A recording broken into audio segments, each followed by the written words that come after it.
Oke, semuanya sebelum kita mulai pembahasan pada hari ini, mari kita berdoa menurut agama dan kepercayaan masing-masing. Berdoa dimulai. Ya Rabbal Alamin, tidak cukup dalam berdoa. Oke, sekarang kita bakal membahas dua soal ya. Jadi nanti ada soal yang dari sekolah yang diberikan oleh Mr. Joko, kita akan bahas dulu. Terus nanti juga kita akan membahas tentang exam practice yang ada di buku.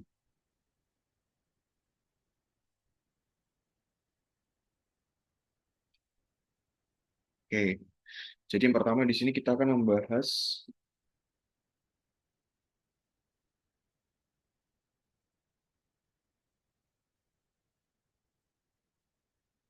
Oke, di sini kita yang pertama akan membahas tentang soal dari sekolah ya. Ada soal tentang circulatory system. Di sini kita bahas dari nomor satu terlebih dahulu.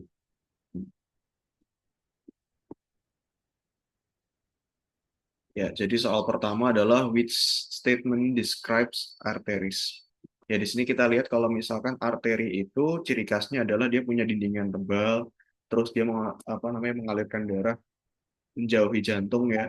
Kemudian juga dia tidak memiliki katup, kemudian juga dia punya lumen yang tipis gitu ya, dan juga memiliki lapisan dari eh, elastic fiber and muscular tissue layer yang tebal.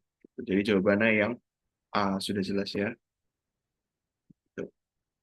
Oke, kita lanjut ke soal nomor 2. The diagram shows various organ system. Cardiovascular disease interfere most directly with the normal functioning of. Oke, jadi di sini ya udah jelas ya karena kata kuncinya adalah cardiovascular disease, berarti kita harus cari penyakit atau diagram yang menggambarkan tentang sistem kardiovaskular. Di gambar nomor berapa? Yang C ya, gampang ya. Kita coba review satu-satu ya dari eh, tiap-tiap huruf. Nah, kalau di sini kan huruf A itu berarti dia menggambarkan skeletal tissue ya, atau hmm, movement system. Ya, di sini dia menggambarkan skeleton.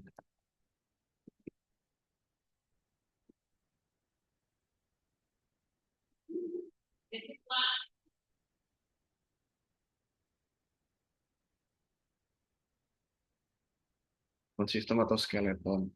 Nah, terus kita lihat lagi di sini nomor 2 itu dia movement system juga, tapi dalam hal ini dia itu adalah muscle.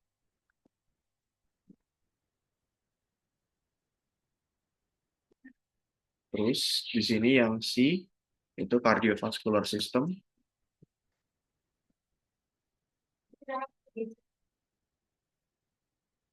Cardiovascular system. Terus yang D ini adalah nervous system.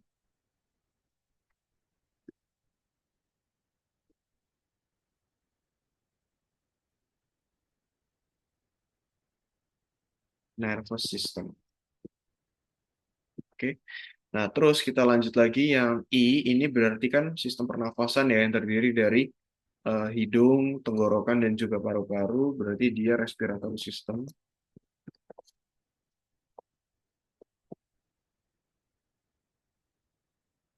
Terus yang F, ini digestive system.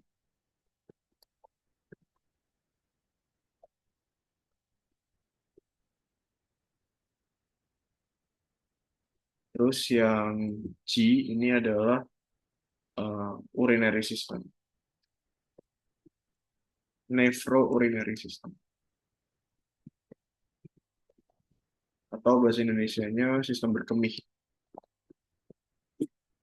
Nah, mungkin kalau di sekolah kalian dikasih tahunya excretion system ya, excretory system ya. Tapi excretory system itu not only consist of nephrourinary system, but also consist of respiratory system and other system that plays a role in excretory atau pembuangan waste metabolic rate apa metabolic waste gitu ya. Jadi kalau misalkan namanya excretory system itu pasti adalah sistem yang membuang zat-zat yang sudah menjadi limbah dari metabolisme. Itu ya. Tadi jawabannya untuk cardiovascular system itu berarti yang C. Terus lanjut nomor 3, blood normally flows from the capillaries directly into small veins. Nah, ini kita harus ingat-ingat lagi ya. Kalau misalkan kita buat skema, itu kan jadi heart ya. Terus habis itu eh, heart-nya kita mulai dulu deh dari left ventricle. Nah, heart dari left ventricle, terus nanti bakal masuk ke aorta. Nah, ini kan udah masuk whole body ya. Habis aorta, terus dia kemana? Dia ke arteris. Habis arteris, dia kemana? Dia ke arteriol. Habis dari arteriol, dia kemana? Ke capillaris. Habis dari capillaris, dia menuju ke venule. Habis dari venule, dia ke vena. Vein. Habis dari vein, dia ke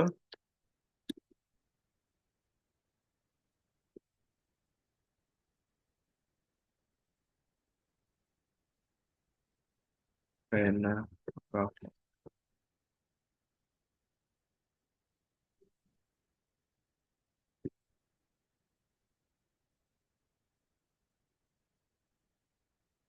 Vein, terus vena cava. Oke. Nah, habis dari vena cava, dia balik lagi ke jantung. Jantungnya itu adalah siapa? Bagian dari jantung yang menerima darah yang dioxygenated, yaitu right atrium. Gitu ya. Nah, kalau misalkan mau kita lanjutin lagi dari right atrium, dia bakal menuju ke right ventricle, habis itu ke lungs, habis lungs terus dia ke left atrium, left ventricle. Nah, gitu ya. Jadi nanti bakal muter terus left ventricle, nanti lanjut lagi ke aorta, terus dari aorta nanti bakal bercabang-cabang lagi menjadi arteri-arteri. Dari arteri nanti akan bercabang lagi menjadi arteri yang lebih kecil atau small arteries, kita sebut sebagai arteriole. Jadi arteriole ini adalah small arteries, terus dari nanti dia masuk ke dalam capillaries. Habis dari capillaries nanti bakal balik ke arah vena, tapi venanya yang small vein dulu. Jadinya dia masuk ke dalam venule. Venule itu equals small veins ya. Habis itu dia masuk ke vena atau veins, baru dia masuk ke vena cava. The biggest veins in our body, vena cava. Baru nanti masuk ke jantung lagi gitu ya. Jadi gitu terus siklusnya. Diingat-ingat ya guys. Habis itu kita lanjut lagi ke nomor 4.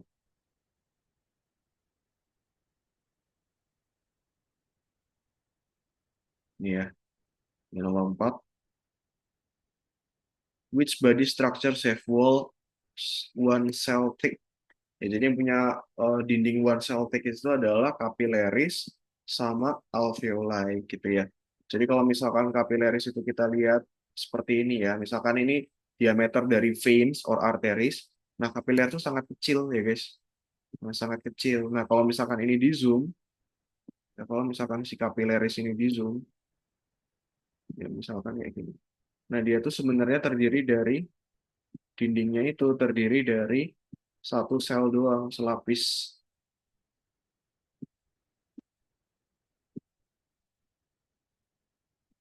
ya. Nah, jadi itu sangat cuma selapis doang sel-selnya gitu. Nah, kenapa kok harus selapis gitu? Nah, ini ada beberapa alasan. Jadi, alasan kenapa sel-selnya selapis itu adalah untuk ensure faster diffusion rate gitu. Nah, sebagaimana kita tahu, diffusion rate itu dipengaruhi oleh beberapa faktor. Faktor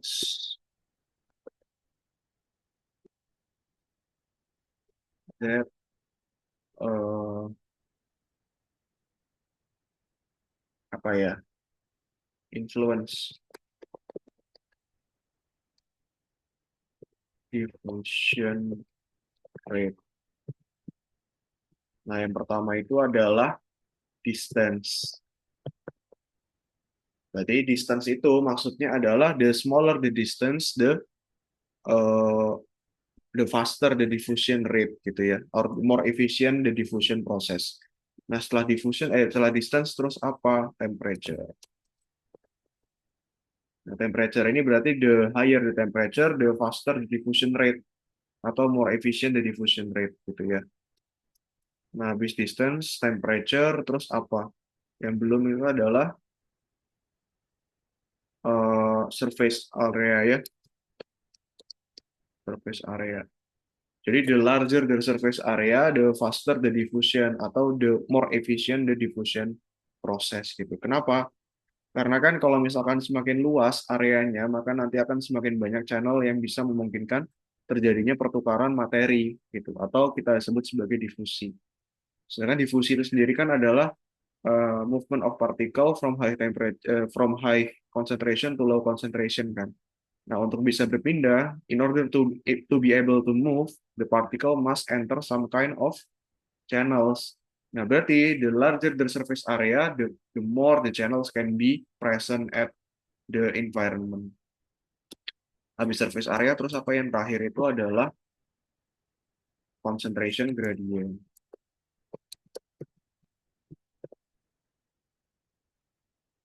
Gitu ya. Jadi yang paling penting kalau misalkan kita ngomongin lagi one cell thick layer of capillaries itu adalah untuk maintain the distance. Jadi karena distance-nya di sini tipis, otomatis karbon dioksida dan juga oksigen bisa freely move in and out of the capillaries gitu. Bayangkan kalau misalkan capillaries itu tebel gitu ya dindingnya ya. Misalkan segini ya. Nah, misalkan lumennya ada di sini. Ya otomatis dia bakal kejauhan sehingga nanti diffusion prosesnya nggak bakal efisien. Gitu ya guys. Jadinya nggak bakal efisien. Itu terus kita lanjut ke soal berikutnya. What is a major difference between red blood cells and white blood cells? Ini tentu ada banyak banget ya perbedaan antara difference between red blood cells and white blood cells. Pertama, di sini kita tulis ya, RBCs. RBCs itu yang pertama dia contain hemoglobin. Contain hemoglobin. Terus yang kedua apa dia? Biconcave shape.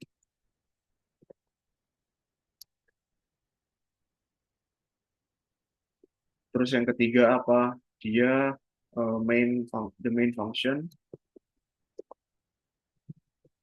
itu untuk transport O2. Terus dia doesn't have nucleus. Doesn't have nucleus, transfer oksigen. Terus ya kita tulis empat ini aja ya. Sementara white blood cells itu dia doesn't have hemoglobin. Terus dia uh, spherical or irregular shape. Terus dia main functionnya,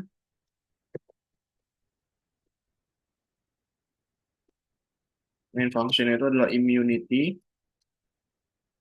sama dia have nucleus. Sama satu lagi white blood cells itu able to or have dia pedesis ability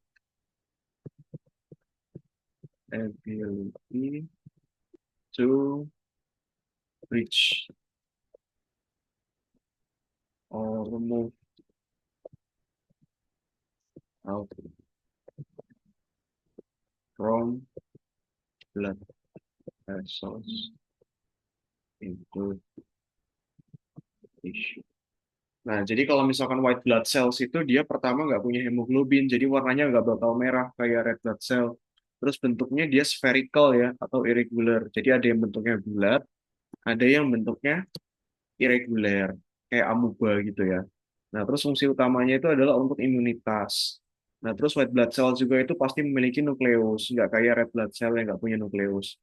Nah, terus white blood cell itu punya kemampuan yang disebut sebagai diapedesis, yaitu kemampuan untuk menembus atau keluar dari pembuluh darah menuju ke jaringan. Gitu. Itu ya. Nah, di sini yang ada di soal itu berarti kita pilih yang A. Karena apa? Ya ini ya, tadi konten hemoglobin itu cuma dimiliki oleh red blood cell, white blood cell itu tidak memiliki hemoglobin. Lanjut kita ke soal nomor 6.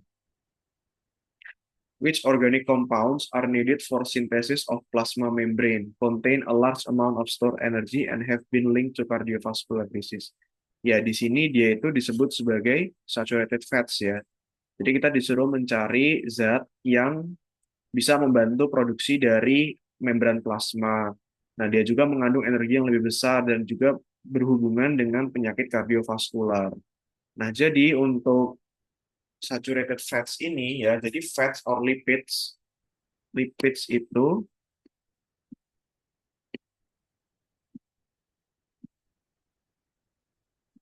lipid itu dia contain energy more than carbohydrate.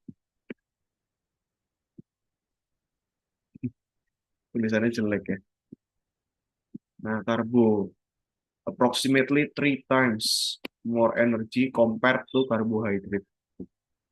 Nah, terus dia juga itu bisa memicu penyakit kardiovaskular.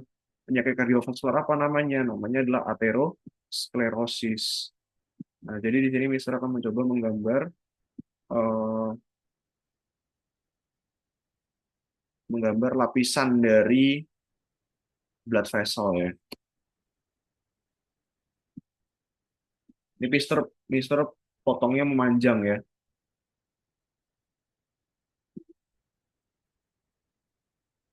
Nah, di sini ada outer layer, terus di sini ada smooth muscle and elastic fiber tissue layer.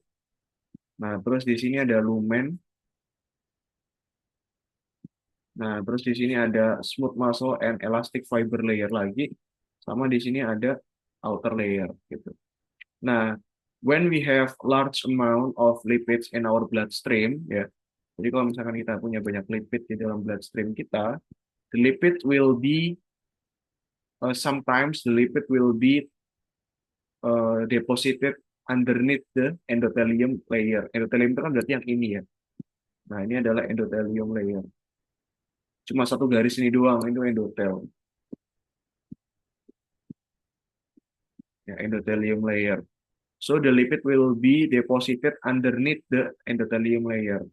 Now over time the lipid will accumulate and make a clot gitu. Nah, at one point ya in our body ini the clot or the clot ya, the clot will induce blood clotting because there are also platelets kan in our bloodstream.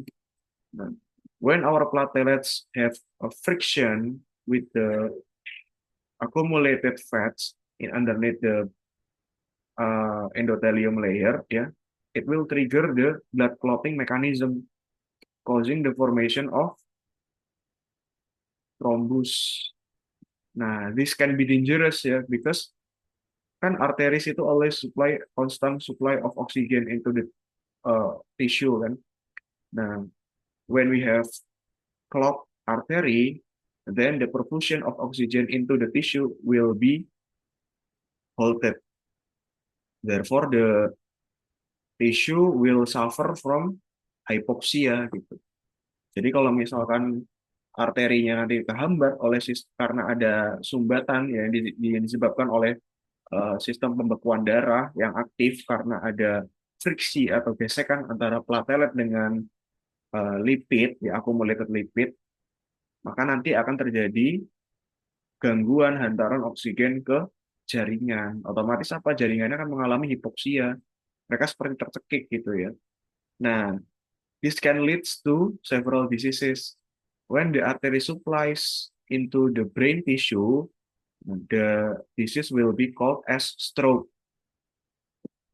Will be called as stroke.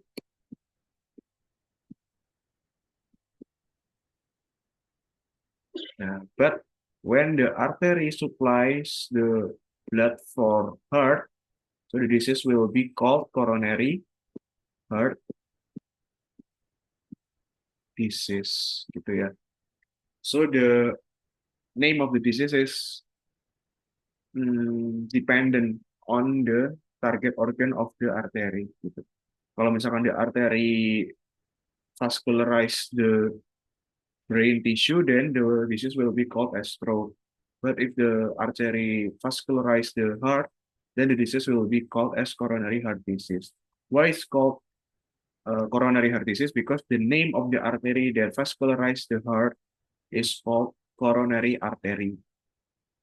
Jadi nama dari pembuluh arteri yang memperdarahi jantung itu disebut sebagai arteri koronaria. Nah, apabila arteri koronaria nanti terhambat karena adanya trombus pada alirannya, ini disebabkan oleh gesekan antara platelet or trombosit dengan lipid, sehingga nanti terjadi proses blood clotting, otomatis nanti akan terjadi gangguan hantaran oksigen ke jantung yang akan menyebabkan coronary heart disease atau sakit penyakit jantung koroner. Oke, itu untuk nomor 6. So, which organic compounds are needed for synthesis of plasma membrane, contain large amount of stored energy, and have link to cardiovascular disease? Jawabannya adalah saturated fats. Saturated fats ini adalah one example of or one form of lipid, gitu ya. Next, number 7. A pulse can be detected most easily in artery, gitu ya.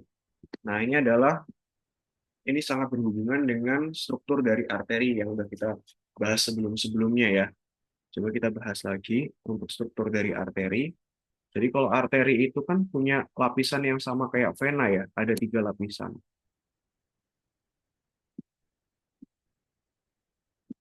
Nah, ini arteri, ini vein.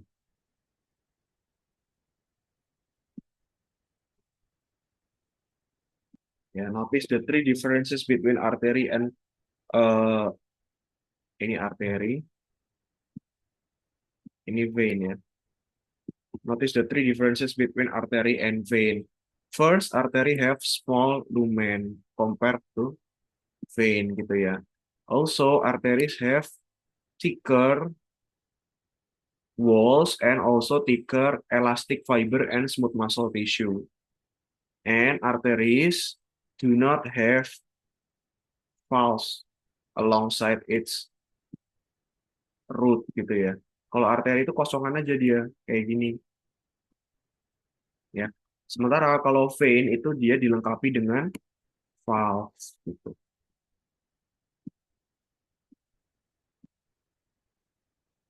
What's the name of the valve inside the vein? It's called same like every other valves inside the blood vessel ya. It is called semilunar valve gitu. Nah, persamaannya apa ya? Both have three layers of tissue gitu ya. Mulai dari outer layer, terus elastic and smooth muscle tissue layer, kemudian nanti ada endothelium, kemudian nanti ada lumen. Tapi kalau pertanyaannya berapa layer dari walls of arteries and veins, ya jawabannya cuma 3 gitu ya. Cuma endothelium, terus smooth muscle and elastic tissue layer sama outer layer. Lumen itu nggak disebut sebagai eh, lapisan dari walls karena kan lumen itu cuma lubangnya aja. Nah, kalau vein itu berarti have larger lumen, terus dia have thinner elastic fiber and smooth muscle layer sama dia punya valve alongside its root gitu. Nah, kenapa kok misalkan pulse itu can be detected most easily in artery? Because artery withstand higher pressure compared to vein, gitu ya. Karena notice kalau misalkan di jantung, itu ya, di left ventricle, itu kan nanti dia bakal pumps blood to whole body kan. Nah, ini lewat pembuluh apa namanya? Pembuluh aorta. Aorta is the biggest artery in our body. Jadi, Kalau misalkan aorta dan nanti cabang-cabangnya si arterinya ini ya, kan nanti aorta bakal bercabang-cabang ya. Nah, aorta kan bakal bercabang-cabang ke arteri. Nah, ini nanti arterinya itu bakal withstand higher pressure gitu. Sementara nanti kan si vein itu bakal menerima aliran darah setelah si arterinya udah masuk ke dalam organ kan, baru nanti diterima oleh vein, baru nanti balik lagi ke jantung. Nah, karena sudah masuk ke dalam organ, otomatis nanti tekanan yang diterima oleh vein itu bakal jauh lebih rendah dibandingkan dengan arteri. Makanya pada arteri bisa diterima pulsasi yang lebih keras. Selain itu juga dia punya thicker walls gitu. Karena dia punya thicker walls, otomatis dan juga dia punya thicker elastic fiber layer kan, otomatis dia lebih membal. Jadi nanti dia bisa eh, membesar dan mengecil sesuai dengan tekanan yang dia terima. Jadi ya kayak kerasa aja denyutnya gitu. Tuh ya. Selalu diingat-ingat perbedaan dan persamaan dari masing-masing pembuluh. Nah, terus kita lanjut ke nomor 8 ya. The diagram in the human heart, which structure are most closely associated with the transport of deoxygenated blood. Ya, kita lihat di sini ya, kita gambar eh, diagramnya di sini. Nah, lihat, Mister gambar di sini ada, nah kurang lebih gini ya, pembagiannya gitu. Garisnya kayak gini kan, kalau Mister biasanya gambar kayak gini ya.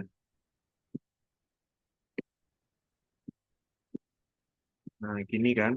Nanti yang dari sini bakal bercabang ke pulmonary artery, terus yang ini bakal bercabang ke aorta. Gini kan biasanya. Nah, tapi kali ini gambarnya kayak gini bentuknya. Jadi bukan lurus, tapi dia kayak, nah gini ya, katupnya kayak gini gitu. Nah, kalau lihat gambar kayak gini, langsung aja gambar di sini tiga, di sini dua. Gitu. Artinya apa? This valve is tricuspid valve. Sementara this valve is bicuspid valve. Gitu. Nah, terus tinggal chambernya sekarang. Berarti chamber ini ya, itu kan terletak di bagian kanan, ya kan? Terus dia di bagian mana? Di bagian atas. Kalau atas berarti namanya atrium. Kalau di bawah namanya ventricle ya. Pembagiannya lihat ini nih. Dari sana ini. Nah, ini kalau diterusin. Nah, kayak gini ya. Jadi ini atas, ini bawah. Ini right, ini left gitu. Nah, berarti chamber yang ini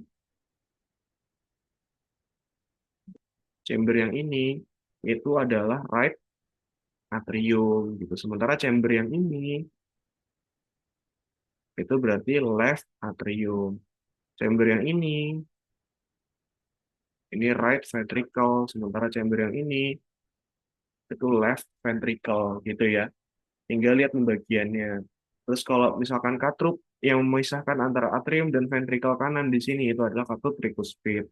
Sementara katup yang memisahkan antara ventricle kiri dan atrium kiri itu adalah katup bicuspid atau katup mitral.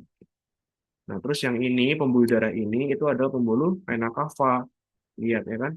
Dia tuh vena cava itu akan menyuplai darah menuju ke right atrium gitu kan. Ada vena cava superior, ada vena cava inferior gitu. Nah, terus ini pembuluh darah apa? Ini pembuluh darah arteri pulmonal gitu. Notice arteri itu adalah blood vessel that carries blood away from the heart. Semua pembuluh darah yang membawa darah keluar dari jantung itu kita sebut sebagai arteri. Nah, karena tujuannya ke paru-paru, maka namanya jadi arteri pulmonalis. Karena kan nama latin dari paru-paru itu adalah pulmo gitu ya. Nah, setelah nanti masuk dari arteri pulmonalis, berarti kan nanti masuk ke jantung. Tapi sebelum ke arteri pulmonalis, dia ada katup juga tuh di sini. Ya, katup ini namanya adalah katup semilunar valve gitu ya. Kita bersihin dulu ya.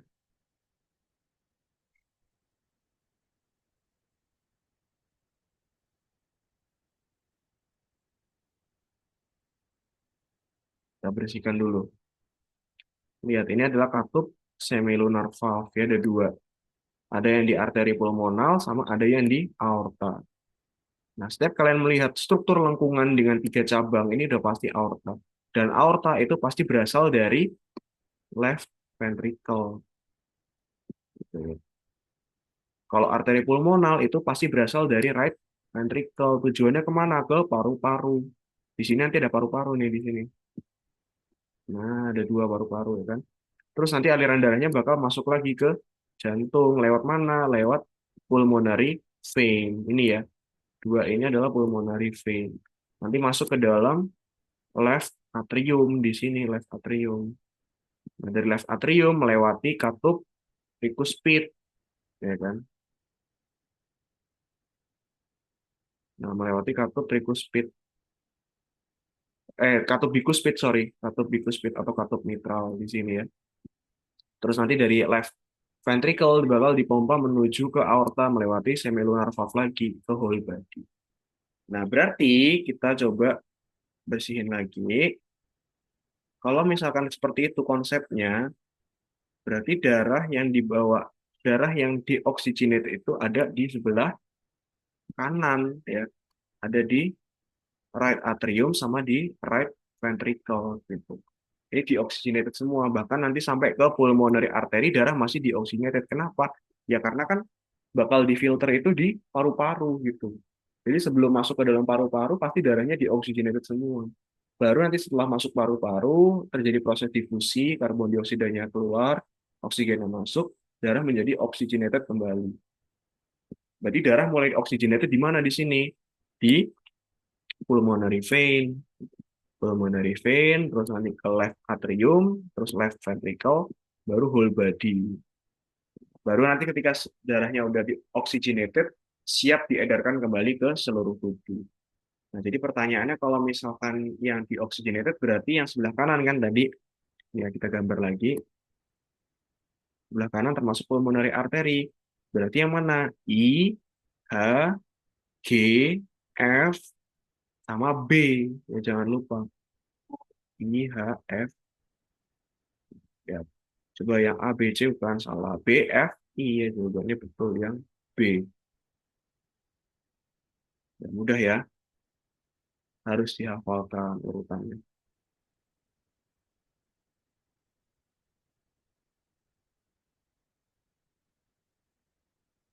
Nah, sekarang kita lanjut.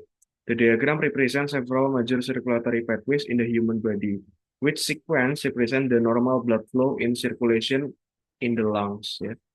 Nah, jadi kalau misalkan sirkulasi pada paru-paru itu berarti ya kita lihatnya dari sini ya. Nomor satu ini kan adalah jantung ya kan. Nah, dari jantung lihat di sini notice ini adalah right atrium, right ventricle, left atrium, left ventricle.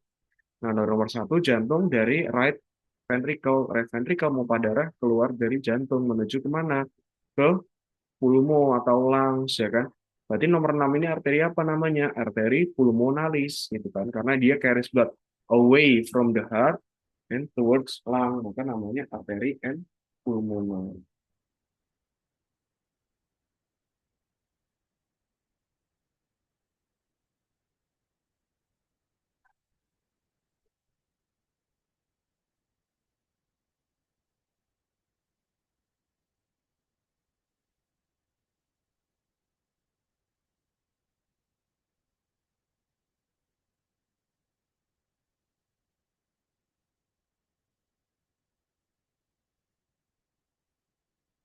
Gitu ya. Nah, terus kita lanjut lagi ya. Berarti kalau yang misalkan uh, untuk sirkulatory dari pulmonal atau sirkulatory paru dan dimulai dari berapa? Nomor satu, nomor 6, nomor 2, sama nomor 5 gitu. Karena kan setelah dari lungs dia bakal masuk lagi ke jantung lewat pembuluh darah apa? Pulmonary vein. Diterima oleh siapa? Oleh left atrium gitu ya. Jadi jawabannya 1625 ya. 1625. Oke, kita lanjut. The breaking apart of platelets in the blood helps in the tadi ya, kita sudah bahas di atherosclerosis.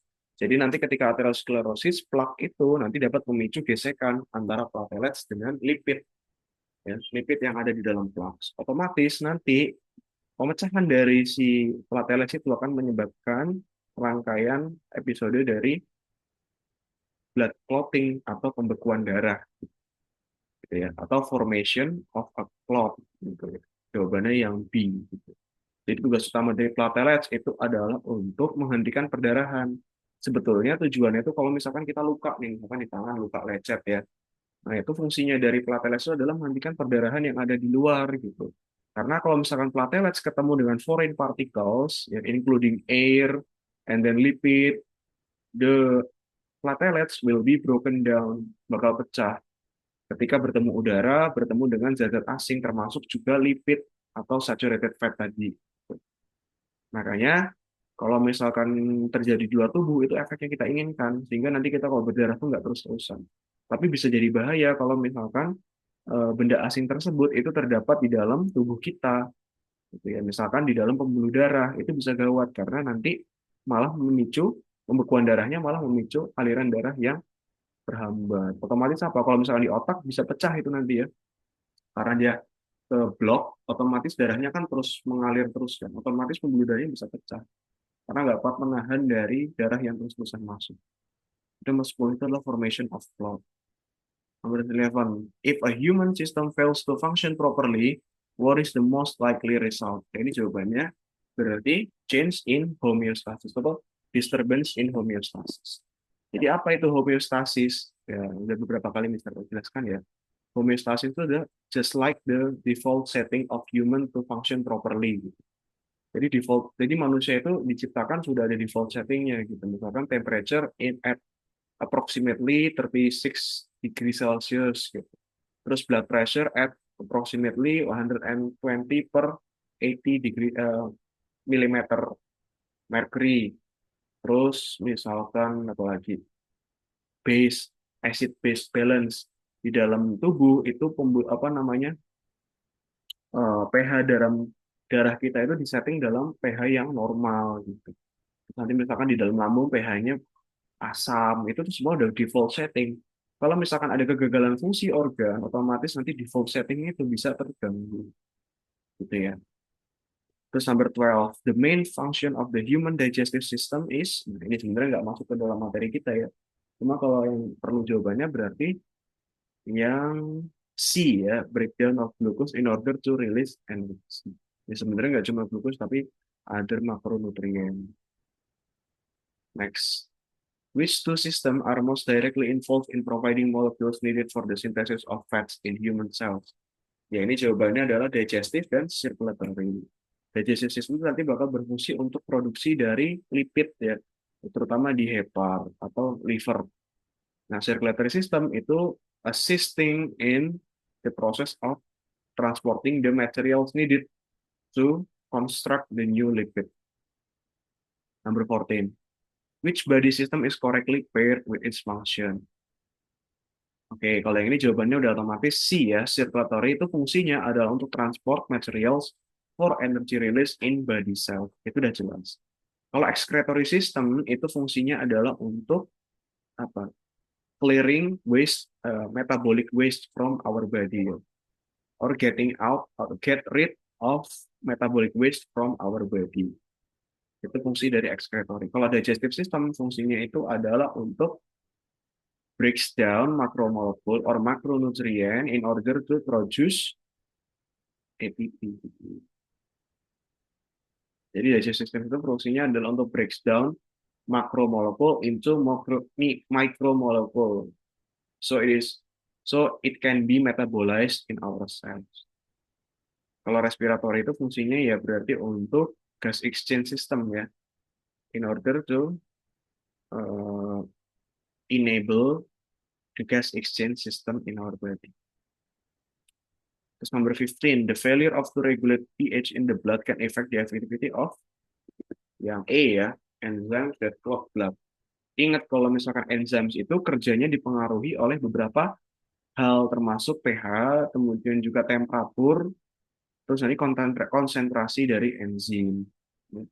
Jadi sama eh, ya konsentrasi dari enzim.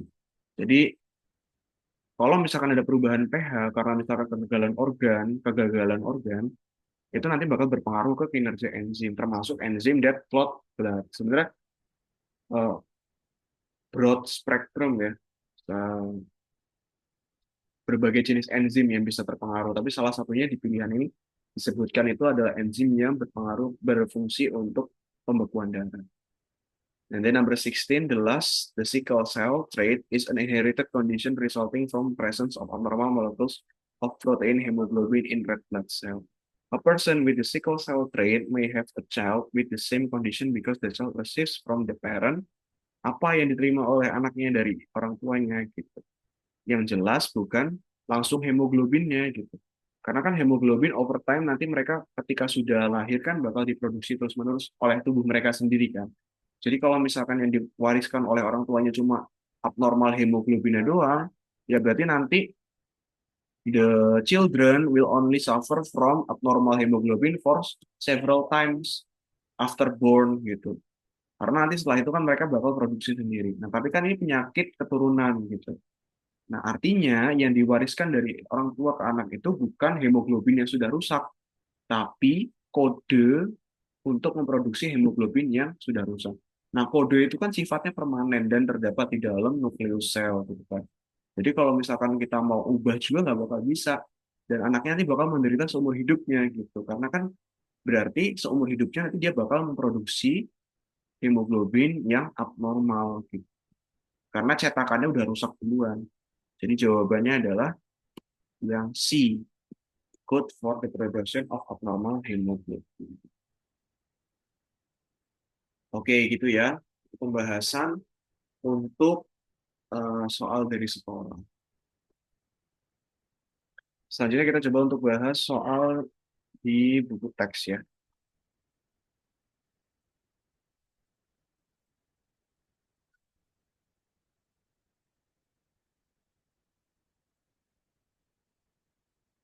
Oke, jadi nanti kita bahas singkat atau yang juga cepat aja ya untuk bahas dari soal yang ada di buku teks. Gitu. Jadi nomor satu kita coba cek ya di sini. Which statement is incorrect? Kayak ini jawabannya yang A ya. All arteries carry oxygenated blood. Kenapa salah? Karena ada arteri yang also carries the oxygenated blood. What is that?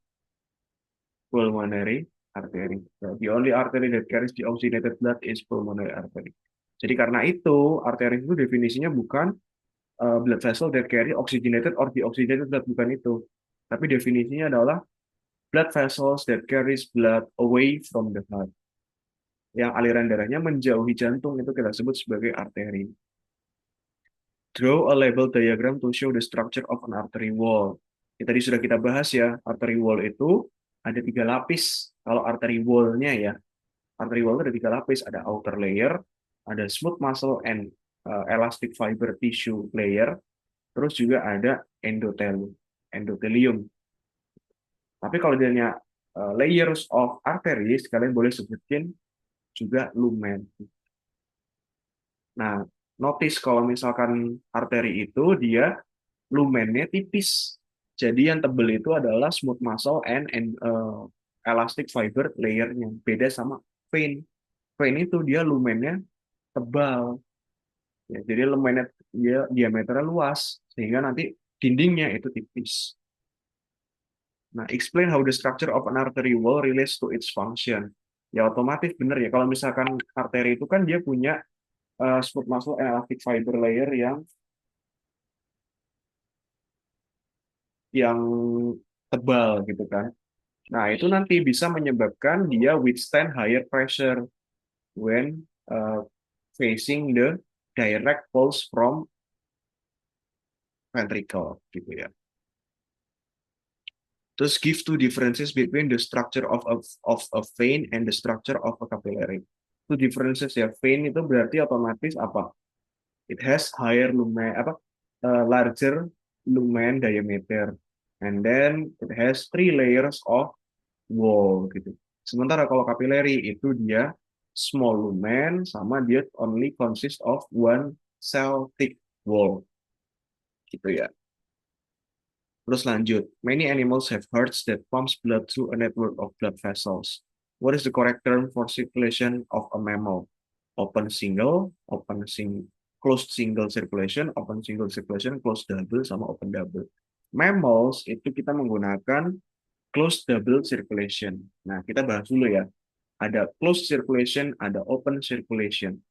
Closed circulation means that a system of circulation in which the blood is always contained inside blood vessel, ya, or the blood will not mix with the digestive fluid in our body. Itu pengertian dari closed circulation.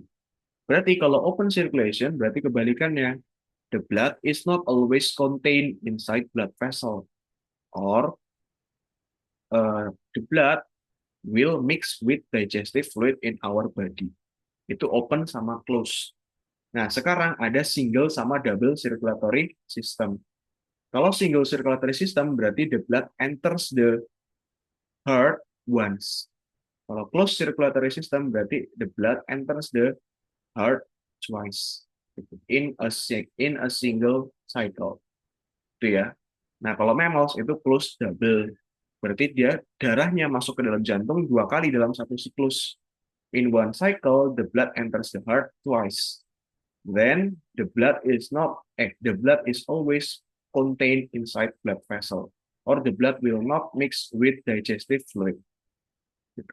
Terus yang B, the table below refers to blood flow in the 4 major blood vessels in the human heart. If the statement is correct, please place a tick in the appropriate box, and if the statement is incorrect, place a cross in the appropriate box.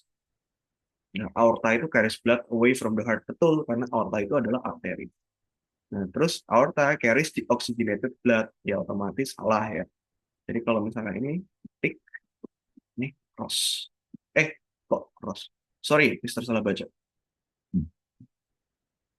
Kalau yang ini jawabannya ya tick juga ya, karena carries oxygenated blood. Vena cava carries blood away from the heart. Salah, karena kan namanya vena itu pasti towards or into the heart. Carries oxygenated blood. Salah juga, karena namanya vena itu kebanyakan membawa darah yang dioksigenasi. Pulmonary artery carries away from the heart. Betul. Carries oxygenated blood. Salah. Pulmonary vein carries blood away from the heart. Salah, karena dia kan vein. Harusnya towards or into. Oxygenated blood. Betul. Gitu ya. Terus kita lanjut ke soal berikutnya. The diagram below shows a section through the heart of a mammal. Name the parts labeled A and B. Nah, ini gampang ya, tadi kan udah kita bahas. Label A itu, lihat, kalau ada lengkungan seperti ini, bercabang 3, berarti udah pasti aorta, the biggest artery in our body. The artery that receives blood from left ventricle and then transport it into the whole body. Itu yang A. Kalau yang B, ini dia menuju ke katup ya ini ya. Katup apa ini namanya? Katup yang berada di pulmonary artery, berarti katup semilunar. Kalau katup yang di sini namanya berarti katup tricuspid ya, karena ada di sebelah kanan. Kalau yang di sini berarti katup bicuspid or mitral. Nah, ini ada katup lagi nih di sini yang menuju ke aorta, berarti katup semilunar valve gitu ya. Heart muscle has a high demand of oxygen. Describe how heart muscle is supplied with oxygen. Lihat, ingat-ingat ya. Heart muscle itu supply the oxygen demand for heart muscle itu is supplied by coronary artery gitu ya. Coronary artery itu adalah pembuluh darah yang mensuplai oksigen ke heart. Then the oxygen will diffuses from hemoglobin into the actively respiring myocyte uh, of the heart. Myocyte itu is the name for the cell of uh, heart. Cell of heart itu kita sebut sebagai myocyte. Tulisannya gimana? MYOSIT. Myocyte. Number yang I kita skip aja. Terus yang number 3. The diagram below shows a mammalian heart during atrial systole. What evidence can be seen in the diagram to confirm it is in atrial systole? Nah, jadi kalau misalkan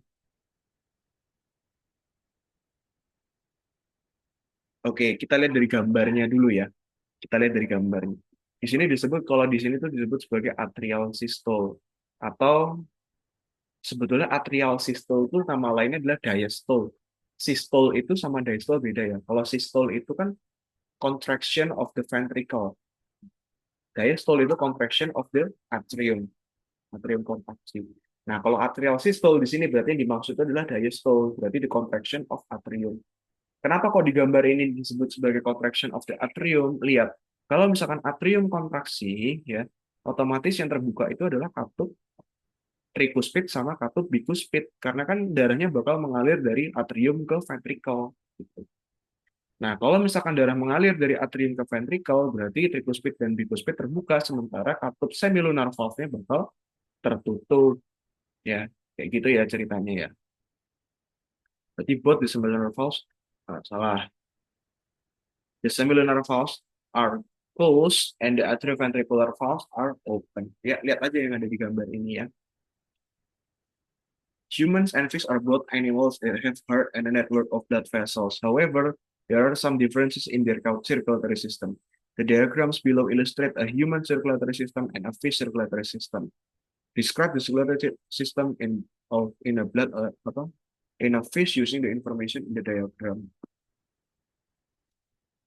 Gitu ya. Jadi kalau misalkan yang fish itu dia closed single circulation, sementara kalau human itu closed double circulation. Notice di sini, kalau human circulatory system itu dia twice enter the heart. Pertama dari whole body masuk ke dalam heart, terus kan dari heart dipompa dulu ke paru-paru, dari paru-paru balik lagi ke heart. Berarti kan twice in a cycle, in one single cycle.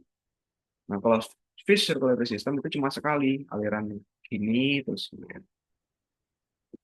Using the information input diagrams, evaluate the advantages that the human circulatory system has compared with that of the fish. Namanya closed double circulation itu pasti punya banyak keuntungan ya. First, it ensures rapid oxygen flow in the whole body. Ya, rapid oxygen distribution boleh, flow boleh.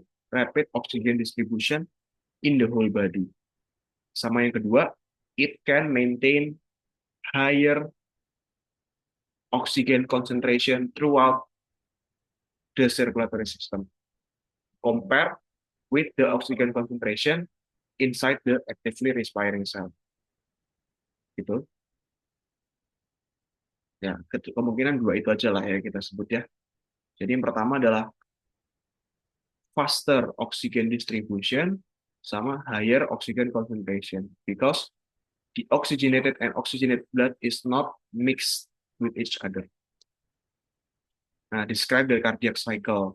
Kalau cardiac cycle ini nanti kalian bahasnya ada dua ya, ada hmm, cardiac cycle wait. Ada dua kemungkinan sih. Pertama bisa menjelaskan systole dan diastole. Kalau systole sama diastole itu artinya adalah eh, tadi systole itu adalah the contraction of ventricle ya. Kalau misalkan contraction of ventricle berarti yang terbuka itu adalah semilunar valve. Sementara nanti si bicuspid sama tricuspid valve-nya bakal tertutup gitu ya. Terus kalau misalkan diastole itu berarti the contraction of atria, meaning the bicuspid and tricuspid valve itu bakal open while the semilunar valve will be closed. Itu kalau tentang systole sama diastole. Nanti kita juga menjelaskan tentang pulmonary circulatory sama systemic circulation. Pulmonary circulation sama systemic circulation. Kalau pulmonary circulation itu berarti from right ventricle into the pulmonary artery, passing through the semilunar valve, and then getting into the lungs, and then filtered, the blood will be filtered, and then getting back into the heart via or through the pulmonary vein, passing through the semilunar valve, and then the blood will go to left atrium. Itu pulmonary circulation. Kalau systemic circulation berarti from left ventricle into the aorta, passing through the semilunar valve, and then the whole body, and then the blood will flow through the veins, and then vena cava, superior and inferior, and then the blood will go to right atrium in the heart. Gitu. Nah, selanjutnya untuk nomor 4, 5, 6, 7, nanti Mister akan berikan jawabannya dalam bentuk lembar jawaban ya. Juga nanti dengan soal-soal yang sebelumnya. Oke,